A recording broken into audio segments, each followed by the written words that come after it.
Hey everyone, welcome back to yet another video. In this video, I'm going to talk about my project typewriter, जो कि एक Electron JS के through मैंने एक notes और writing application बनाई है. So let's get to the development process. Okay, before moving on to actual development process, मैं आपको पहले इसका डेमो दिखा देता हूँ. मैंने GitHub का लिंक नीचे डिस्क्रिप्शन में दिया होगा. You can go to releases और इसकी एक मैंने रिलीज जो है वर्जन 1.1 यहाँ से मैंने यहाँ पे अपलोड कर दिया हुआ है. यहाँ से आप जाके डाउनलोड कर सकते हैं और इसको सिंपली अपने सिस्टम पे इंस्टॉल कर सकते हैं. सो अगर मैं इसको यहाँ से टाइपराइटर को ओपन करूँ सो इट्स सिंपल जो है एक इंस्टॉलेशन फाइल. इसको इंस्टॉल करने के बाद जो है ना आप इसको ओपन कर सकते हैं सिंपल.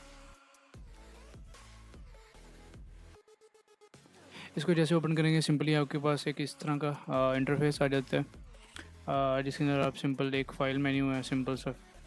एंड मेन जो है यहाँ पे आप डिफरेंट जो है वो सेक्शंस बना सकते हो और सेक्शंस के अंदर नोट्स बना सकते हो. So for example let's say मैं प्रोजेक्ट्स नाम का एक सेक्शन बनाता हूँ और उसके अंदर मैं मल्टीपल प्रोजेक्ट्स रख सकता हूँ. जैसे लेट्स से मैं इसी का एक जो है वो नोट ऐड कर लेता हूँ एंड देन यहाँ से आप उसकी नॉर्मल राइटिंग वगैरह कर सकते हो.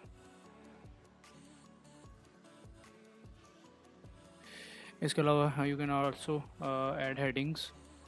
इसको सिंपल जाके आप हेडिंग्स वगैरह कर सकते हो. You can also add bullet points and इसके अलावा जो भी इसमें फॉर्मेटिंग के टूल्स हैं आप वो यूज़ कर सकते हो. एंड इसके अलावा इसके अंदर एक फोकस मोड भी है जिसके अंदर जो है वो आप डिस्ट्रैक्शन फ्री राइटिंग कर सकते हो जिससे जो है वो आपका पूरा फोकस जो है वो राइटिंग में होगा.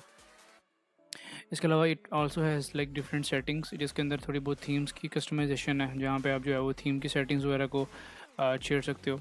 इसके अलावा फ़ॉन्ट के थोड़े बहुत साइज़ जो आपको पसंद आया वो लगा सकते हो. इसके अलावा आप जो जितने भी नोट्स आपने बनाए आप उसको एक्सपोर्ट वगैरह कर सकते हो इन HTML और TXT फॉर्मेट. एंड देन यहाँ पे कुछ इसके बारे में डिटेल है. सो या this is the demo of the project और इसकी आगे मैं डेवलपमेंट प्रोसेस की बात करूँगा कि how I build it and everything. So let's move to the development process. Okay, so before moving on to development मैं थोड़ा सा फाइल स्ट्रक्चर का आपको बता दूँ. सो मैंने ऑलरेडी इलेक्ट्रॉन जेएस का एक प्रोजेक्ट यहाँ पे जो है वो सेटअप किया हुआ है एंड उसके अंदर मैंने एक रेंडर नाम की फ़ोल्डर बनाई हुई है एंड उसके अंदर रिएक्ट का एक नॉर्मल प्रोजेक्ट जो है वो क्रिएट किया हुआ है using white. So basically electron JS के अंदर मैं रिएक्ट का प्रोजेक्ट जो है वो लोड कर रहा हूँ एंड इससे जो है वो सिंपल ये होगा कि मैं HTML CSS और जावास्क्रिप्ट की जो है वो कस्टम फाइल की बजाय मैं रिएक्ट के थ्रू उसमें काम कर रहा हूँ जो कि काफ़ी ज़्यादा सिंपल हो जाएगा मेरे लिए इसमें काम करना. सो या इसके अंदर बेसिकली एक इलेक्ट्रॉन जेएस का प्रोजेक्ट है और उसके अंदर वाइट के थ्रू रिएक्ट जेएस का प्रोजेक्ट जो है वो मैं रन कर रहा हूँ यहाँ पे. सो ये एक नॉर्मल सा जो फाइल स्ट्रक्चर है ये मैंने पहले ऑलरेडी जो है वो बिल्ड यहाँ पे सेटअप किया हुआ है. Okay, so first of all what I did कि मैंने जो है वो डिफरेंट यहाँ पे दो सेक्शंस बना लिए. नंबर 1 सेक्शन जो है वो साइड बार जो कि नोट्स वगैरह शो करवाने के लिए एंड दूसरा जो है वो एक एडिटर यहाँ पे होगा. अब जितने भी मैंने यहाँ पे आपको इंटरफेस में नोट्स शो हो रहे हैं वो सिंपल अभी मैंने यूज स्टेट में स्टोर करवाए थे just to make the interface. So जितने भी सेक्शंस हैं वो बेसिकली यूज स्टेट का एक ऑब्जेक्ट है उसके अंदर डिफरेंट नोट्स वगैरह जो है वो मैंने शो करवाए हुए हैं और डिफरेंट नोट्स जो है वो मैं ऐड करवा रहा हूँ. ये जस्ट सैम्पल के लिए बाद में इसमें जो है वो हम एक लोकल DB ऐड करेंगे. जैसे यहाँ पे आप देख सकते हैं एक मैंने न्यू यहाँ पे सेक्शन बनाया एंड देन इसके अंदर एक प्रोजेक्ट 01 के नाम से लेट्स से मैं एक न्यू नोट ऐड करता हूँ एंड यहाँ पे मैं जो है वो सिंपल टाइपिंग यहाँ पे कर रहा हूँ. ये सिंपल अभी टेक्स्ट एरिया है इसको जो है वो मज़ीद आगे एक्सपेंड करेंगे एक पूरा एक एडिटर्स के थ्रू. एंड अगेन इसके अंदर जो है वो आप डिलीट वगैरह कर सकते हो नोट्स और न्यू नोट्स वगैरह सिंपल बना सकते हो. सारा जो है वो करेक्ट ऑपरेशन अभी मैंने सिंपल यूजिंग यूज स्टेट मैंने अभी तक कर लिया है. ओके, सो इस पॉइंट पे भी जो जितने नोट्स हैं वो भी यूज स्टेट में स्टोर हो रहे थे. So I need some local DB जिसके अंदर जो है वो डेटाबेस वगैरह में मैं नोट्स स्टोर करवा सकूँ. सो उसके लिए मैंने SQLite 3 जो है वो सबसे पहले इंस्टॉल की एंड देन एक डेटाबेस की फ़ाइल बना ली. यहाँ पे आप देख सकते हैं जो बेसिकली एक क्लास थी उसके अंदर डिफरेंट फंक्शंस मैंने बनाए हुए थे जैसा डेटाबेस की कनेक्शन एंड उसके अलावा जितने भी नोट्स को लेके आना, नोट्स को सेव करना, डिलीट करना, सेक्शन ऐड करना एंड जितने भी डिफरेंट करेक्ट ऑपरेशंस के होते हैं वो सारी मैंने क्वेरीज वगैरह लिख के पहले ही ऑलरेडी कर ली थी. एंड देन उसके बाद जब मैंने npm run dev जो है वो रन किया my project was running fine. But उसके बाद जो है मैं एक्सपेक्ट ये कर रहा था कि एक DB नाम की फ़ाइल बनेगी. सबसे पहले तो मुझे एक एरर आया that was like simple typo error. So यहाँ पे मैंने ऐप की बजाय PP लिखा था. सो मैंने पहले उसको फिक्स किया एंड देन उसके बाद जो है वो जब मैंने रन किया, सो आई वाज एक्सपेक्टिंग कि एक कहीं ना कहीं जो है वो एक DB की फ़ाइल बनेगी, .db फॉर्मेट से, जिसके अंदर बेसिकली सारे मेरे नोट्स वगैरह सेव होंगे। बट जो है वो DB की फ़ाइल जो है वो C फ़ोल्डर के अंदर, मतलब C ड्राइव के अंदर आपका जो भी यूज़र नेम वहाँ पे बनती है, प्रोजेक्ट स्ट्रक्चर के अंदर नहीं बनती। So I was finding in project structure के अंदर जितने मैंने कहा शायद वहाँ पे पड़ी हो, बट वहाँ पे नहीं थी। ओके, सो क्यूरीज वगैरह लिखने के बाद मैंने जितने भी प्रीवियस डमी फंक्शंस थे यूज ट्रेड वगैरह, उनको मैंने रिप्लेस कर दिया एक्चुअल क्यूरीज से। बट जो है वो जब मैंने प्रोजेक्ट रन किया तो मुझे एक एरर आ गया रीबिल्ड का, जो कि सिंपल था, जिसके अंदर मैंने बेसिकली कमांड रन करनी थी रीबिल्ड की, ताकि जो है वो इलेक्ट्रॉन जो है वो सारे SQL को जो है वो पकड़ ले। सो वो रन करने के बाद I was able to run my database. Okay, so after जब मैंने क्यूरीज वगैरह जो है रिप्लेस कर दी, यहाँ पे आप देख सकते हैं मेरा डेटाबेस कनेक्ट हो गया और सारी जो है मेरी डाटा आ रहा है। अभी तो एम्प्टी था तो इस वजह से कोई डाटा नहीं आया। Okay, so after replacing queries सारा कुछ मैंने रिप्लेस करने के बाद अब ये जो आप सामने ऐप देख रहे हैं, इसके अंदर डेटाबेस जो है वो सिंपल कनेक्टेड है, लोकल डेटाबेस। जितने भी नोट्स मैं यहाँ पे बना रहा हूँ वो सारे लोकल डेटाबेस में स्टोर हो रहे हैं। जैसे अभी मैंने एक सेक्शन बनाया और सेक्शन के अंदर अगर मैं कोई यहाँ पे एक सैम्पल, मैंने यहाँ पे एक नोट ऐड किया एंड देन यहाँ पे अगर मैं कुछ भी टाइप कर रहा हूँ एंड वो जो है वो लोकल डेटाबेस में लाइव जो है वो अपडेट हो रहा है। इसके अलावा लेट्स से मैंने ये क्लोज़ किया, क्लोज़ करके मैंने दोबारा रन करके जो है वो ऐप को दोबारा जब ऐप को रन किया तो यहाँ पे वही नोट्स दोबारा आ रहे हैं, विच मीन्स कि मेरी परसिस्टेंट स्टोरेज जो है वो अब वर्क कर रही है। अच्छा, इस केस में मेरे नोट्स वगैरह ऑलरेडी डेटाबेस में स्टोर हो रहे हैं, बट मेरा जो एडिटर है वो बिल्कुल सिंपल है। सो उसके बाद मैंने फाइंड किए कुछ एडिटर्स। इस केस में एक लेक्सिकल मुझे मिला from Meta and this was tip tap, जो कि जिसके अंदर कोलैबोरेटेड फीचर्स वगैरह भी थे और भी काफ़ी ज़्यादा एडवांस फीचर्स थे, but it was too heavy for my project. और इसके अलावा मुझे एक और मिला which was React Quill was also good, but ये कुछ ज़्यादा ही सिंपल था। सो एट द एंड मैंने जो है वो लेक्सिकल को पिक किया बिकॉज उसके अंदर सारे फीचर्स थे जो कि मुझे चाहिए थे and it was like decent, जो कि मेरे ऐप में भी काम कर जाएगा। So I pick lexical at the end. After picking lexical मैंने इसके जितने भी पैकेजेस थे रिक्वायर्ड वो इंस्टॉल किए एंड देन इसकी सारी कॉन्फ़िगरेशन की, कुछ हेडिंग्स वगैरह सारी अलाउ की एंड एक नैव बार लगाया। उसके बाद जो है यहाँ पे आप उसका लाइव डेमो देख सकते हैं।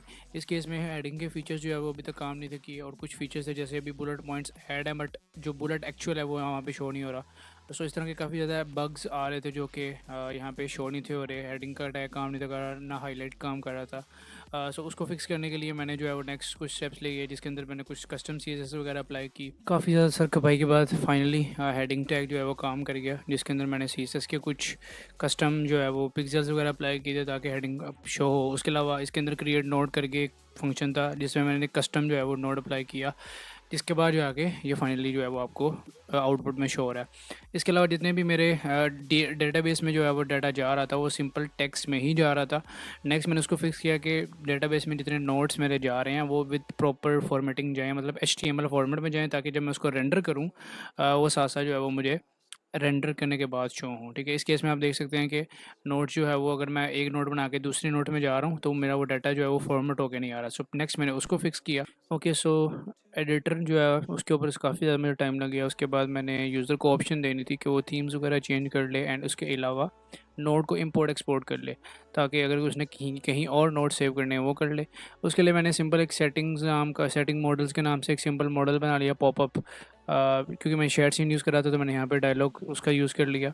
एंड देन अगर आप यहाँ पे मैं इसको फाइनल दिखाऊँ तो ये कुछ इस तरह से मेरा शो हो रहा था, जिसके अंदर पहले मैंने थीम्स के ऑप्शन दे दिए यूजिंग शेयर सीन सिंपल, और यहाँ पे सिंपल कुछ एडिटर के फ़ॉन्ट साइज़ के यहाँ पे ऑप्शंस थे जिससे वो फ़ॉन्ट साइज़ को एडजस्ट कर सकता है।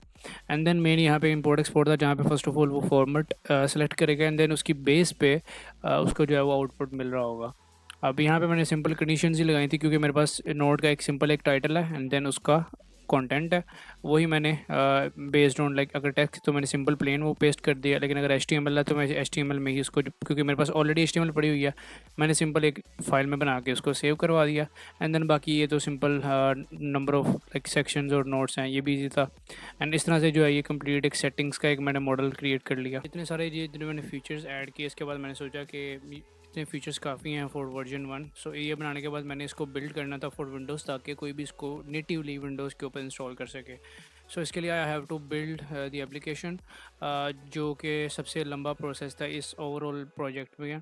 बिकॉज़ इसके अंदर मुझे काफ़ी ज़्यादा एरर मिले। फ़र्स्ट ऑफ ऑल मैंने इसके अंदर काफ़ी ज़्यादा सेटिंग्स की थी फॉर बिल्डिंग। इसके अंदर मैंने आइकन्स वगैरह सेटिंग की एंड सारे जो फाइल्स जो है वो मुझे इंक्लूड करनी थी वो मैंने की। सो फाइनल सोर्स कोड में आप देख सकते हैं, अगर आपने बिल्ड करना हुआ, अगर आपको कोई एरर वगैरह आ रहा है तो आप वहाँ से जो है वो थोड़ी बहुत देख सकते हैं कि मैंने कौन सी सेटिंग्स वगैरह अप्लाई की थी। एंड देन अप्लाई करने के बाद जो है वो जब एक इसकी कमांड है npm रन बिल्ड, आगे विन लिखना है फॉर विंडोज़, अगर मैक है तो मैक के लिए MAC सिंपल। सो मैंने विंडोज़ के लिए इसको अप्लाई किया। उसके बाद इसने कुछ इसकी डिफरेंट फाइल्स थी वो इसने डाउनलोड की। एंड डाउनलोड करने के बाद मुझे एक एरर फाइल का एक सिंपल एक बिल्ड एरर मुझे मिला, जो कि काफ़ी ज़्यादा ट्रिकी था बिकॉज़ पहले मुझे एक एरर आ रहा था, उसके बाद मुझे डिफरेंट 2-3 एरर्स आए सेम टाइप के। So I was fixing that error, जिसके अंदर मुझे सबसे ज़्यादा टाइम लगा। इन शॉर्ट पहला एरर ये था कि जो ऐप रिएक्ट फाइल के अंदर इंडेक्स डॉट HTML थी, पहले उसको वो नहीं थी मिल रही, मैंने उसको फिक्स किया। देन जो npm रन बिल्ड करके जो डिस्ट फाइल बनती है उसके अंदर इंडेक्स फाइल को CSS फाइल्स वगैरह और जावास्क्रिप्ट फाइल्स जो है वो नहीं थी मिल रही, वो मैंने दोनों फिक्स किए वाइट की कॉन्फ़िग फाइल को चेंज करते हुए। एंड देन फाइनली जो आगे मेरा वो बिल्ड एरर जो है वो फिक्स हुआ।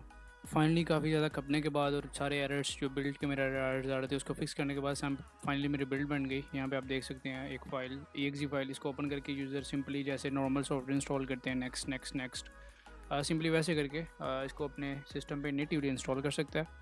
एंड देन जैसे ही वो इंस्टॉल हो जाएगा आप नॉर्मल सॉफ्टवेयर की तरह उसको यूज़ कर सकते हैं और सारे नोट्स जो है वो लोकली आपके डेटाबेस में, मतलब लोकली आपके सिस्टम में ही डाउनलोड हो जाएंगे, सॉरी सेव हो जाएंगे।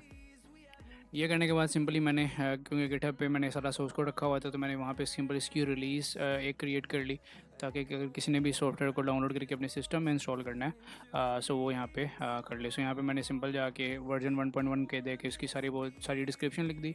एंड देन मैंने सिंपल जो है उसको पब्लिश कर दिया। And this is the final release page. नीचे डिस्क्रिप्शन में आपको लिंक मिल जाएगा, if you want to try this software आप इस रिलीज़ के पेज पे जाके इसको नीचे से यहाँ से डाउनलोड कर सकते हैं and you can use it.